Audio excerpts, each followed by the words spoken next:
Chapter 1. Once upon a time.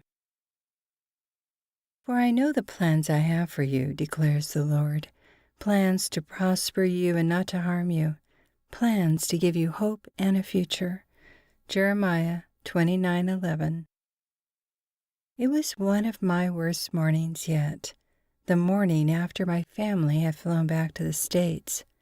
When they arrived, it was the first time I had seen a face from home in the 3 months I had been working for Tokyo Disneyland. But when they left, their departure had only magnified my loneliness. We had spent 10 wonderful days touring the country, exploring the beautiful landscapes, eating local cuisine, laughing, talking, and crying. It was an amazing time to share together. The only thing that could have made our visit more perfect was snow. Born and raised in Florida, I had never experienced the joy of winter's first snowfall. While in Tokyo, though, I knew it would snow, and I had been anticipating it all season. Since it hadn't come yet, I just knew I'd experience my first snow with my family there. But it didn't happen. Then, about an hour after my family left for the airport, little white flakes started trickling down from the clouds. We had missed it, and with every flake that fell, my heart sank even lower. I was thousands of miles away from home, with 5 months still left of my 8-month entertainer's contract, and desperately in need of the love only a family can give. I lay in bed that night sobbing into my pillow and missing my family so badly I could hardly stand it. I felt completely alone, and knowing that I had to spend 5 more months away from them was unbearable. I really wanted to die. In an attempt to bury my pain, I did what any good bulimic would do. I walked into the kitchen and began devouring everything in it. If it wasn't nailed down, I ate it. I shoved everything and anything I could find in my mouth. After I had scarfed down my entire stash of goodies, I went after my roommate's stash too. I wasn't too concerned about her finding out. I had become really good at rearranging food to make it look like it hadn't been touched. The binge was followed by the inevitable purge. I knew that I had to get rid of all I had consumed to fit into my costume the next day. So I spent the remainder of the night throwing up. Skillfully pushing my fingers deep into my throat, I made myself vomit until I felt like my heart was going to rip through my chest with the next violent purge. The next morning, I pried myself up from the cold, hard bathroom floor where I had fallen asleep after exhausting myself from the seemingly endless cycle of binging and purging.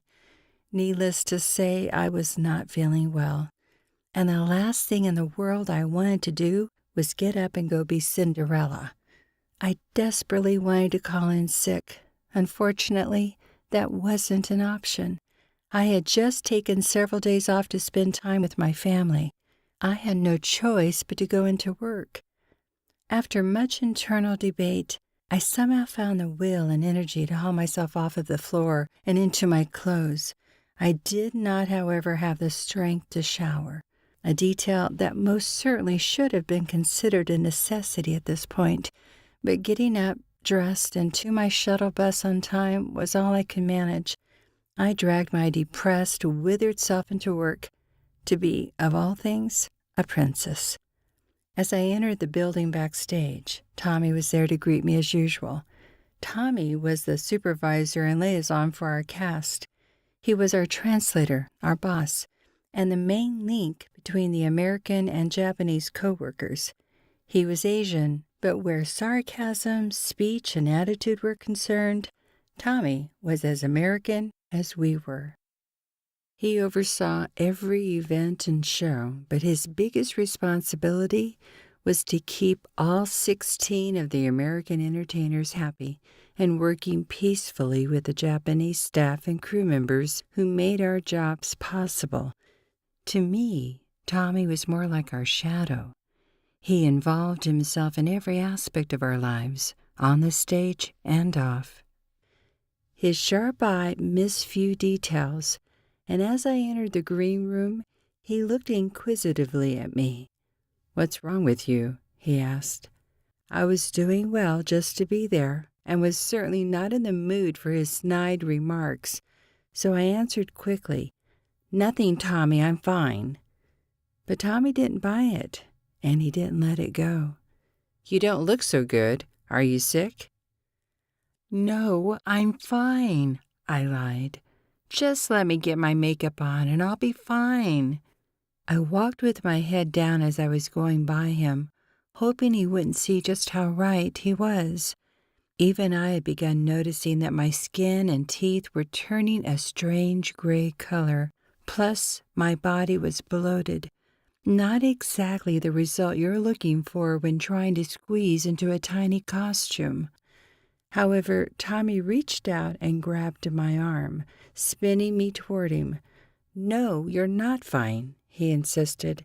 "Now tell me what's wrong with you." He continued gripping my arm so that I couldn't turn away from him. In that moment, every unstable emotion I was feeling came charging to my lips, and before I realized what I was doing, I lifted my head, looked him square in the eyes, and snapped, "Look, Tommy, I don't feel good, and I don't want to be here today, okay? I just don't feel like doing this. I don't feel like a princess today, Tommy."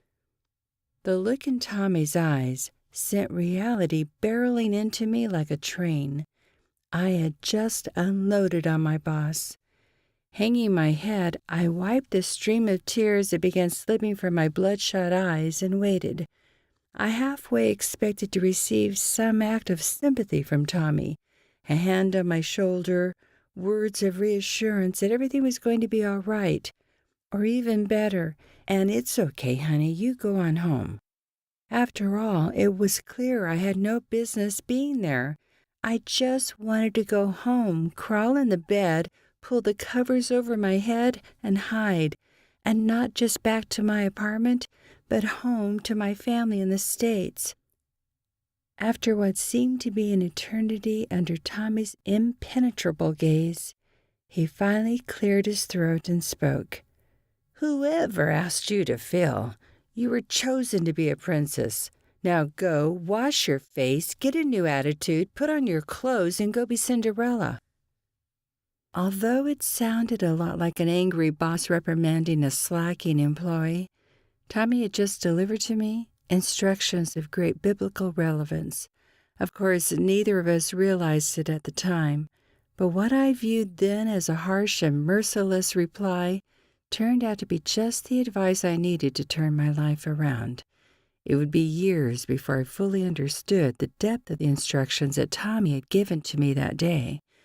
Long after those fateful words were delivered to me, I discovered that these same instructions were delivered to biblical men and women of God.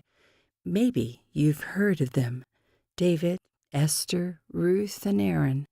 God was using Tommy's words and my Disney experience to illuminate and bring to life these biblical examples and to make a life-changing impact in my role as a believer. Maybe you'll find comfort, as I did, in knowing that even with these godly examples, each had similar internal struggles to just show up and fulfill each of their God-given purposes. Unbeknownst to Tommy, he was the person sent to instruct me and point me toward my purpose. And perhaps I am sent to you to instruct you and point you to yours. Tommy's words, "Whoever asked you to fill? You were chosen to be a princess. Now go, wash your face, get a new attitude, put on your clothes, and go be Cinderella," contain promise and specific biblical directions toward our God-given destiny. In the Bible, of course, Aaron wasn't called to play the role of princess, but was called and anointed to be Israel's very first high priest. However, he first had to deal with the guilt of his sin, leading people away from God by permitting and aiding them in the worship of other gods. See Exodus 29, 1-7, and Exodus 32. David was called to be king of Israel over God's chosen people, But he first had to deal with the very knowledge that he failed God and fell short of what he was called to be, God's chosen king. See 2 Samuel 11 through 12. Esther was called to deliver all of God's people, the Jews, from a holocaust under the hands of Haman. But first, she had to deal with the loss of her parents and being taken from the only family she had, her cousin Mordecai, and gain confidence in a strange place, King Xerxes' palace. See the book of Esther.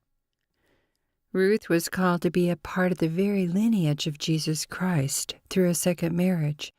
But first, she had to deal with the grief of her first husband's death and all the changes that came with it. See the book of Ruth. Each of these men and women of God were called by God to accomplish great things, yet they faced setbacks and tragedy that required them to get over themselves before moving forward. For Aaron and David, their poor choices, their sins, were the very causes of their own setbacks. Aaron had led God's people into idol worship, and King David committed adultery and then had the woman's husband murdered. Theirs were not minor offenses, but God had big plans for them if they could only conquer the weakness of self and come to rely on Him. Esther and Ruth were met with circumstances over which they had no control. They had both lost loved ones. Esther's parents and Ruth's husband had died. Both women had to deal with the grief of those losses, and then with the uncertainty of moving from their homes to a foreign place with unfamiliar surroundings. But God must have known that overcoming these tragedies would build the strength of character needed to fulfill the purposes He had in store for them. And then there's me, a lonely, bulimic princess in a strange place, still searching for the lost love of a father and the guidance of her heavenly Father. Had I possessed the knowledge or faith at that time to compare myself to these great biblical figures, perhaps my outlook would have been much different. But I didn't, and it wasn't. What about you? Are you facing setbacks and tragedies of your own variety? Are they products of your own poor choices? Or are you a victim of circumstance? Maybe it happened years ago, and you never really dealt with it completely.